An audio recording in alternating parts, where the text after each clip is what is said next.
I'm Tyra Farrell, and I support women who fight for the rights of all women. I want to make the public aware of an important story about sexual misconduct in the nation's largest domestic violence service provider. In 2012, the Florida Coalition Against Domestic Violence was given a non-competitive contract with the state of Florida to exclusively manage all statewide domestic violence service centers. While benefiting from a $43 million operating budget, the coalition repeatedly failed women. Tiffany Carr, with the help of board members, is alleged to have paid herself millions in public dollars rather than the 42 domestic violence shelters the coalition financially supports. Meg Baldwin testified a tight budget forced her North Florida shelter to turn away nearly 800 women requesting housing assistance last year alone. The organization's leadership gorged themselves on exorbitant salaries and outrageous compensation packages. The theft, grifting, and financial misconduct would never have been uncovered if it were not for the dogged persistence of Amy Ballon, a domestic violence survivor who sought help from the coalition in 2017. Amy testified before state lawmakers about the coalition employee who took advantage of her at the most vulnerable time in her life. I was introduced to the technical director at the Florida Coalition. This man preyed on my vulnerability in trying to get my life back. And to cover up his egregious behavior, he went into all of my devices to change the content of my devices to create his own narrative, much like my ex-husband. This man's a former officer. I just think it's very important that you understand this background check that was not done. There are other women.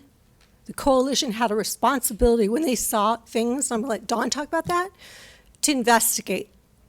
Because isn't their job to protect victims from predators?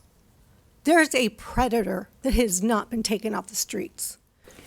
My husband, Sergeant Don Jackson, filed a report with the Inspector General's office and testified at the same state ethics hearing.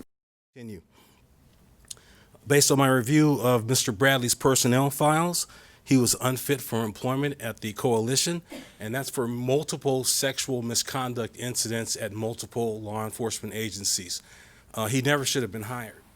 I recently sat down with Florida Representative Juan Fernandez Barquin to talk about Amy Ballon, the coalition, and why it was necessary to pass a law which resulted in the dissolution of the coalition.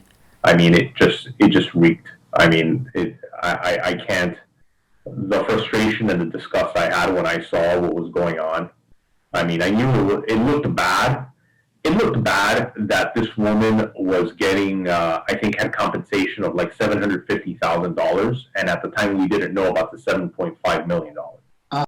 Yes. So it for me to sit and lobby other representatives on my bill, and we would talk about $750,000, and they were upset when they started hearing $7.5 million and this whole scheme for compensation that she had, because that's what it was. It was a way to defraud and take advantage of the federal government and of the state government and of the taxpayer, and worst of all, this vulnerable segment of society.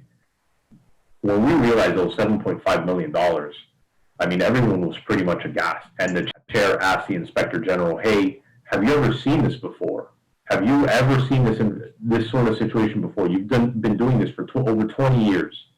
And the Inspector General just looked at the chair and looked at the committee, and I remember his eyes opened up really big, and he kind of stuttered, and he goes, no, I've never seen it at this magnitude. This is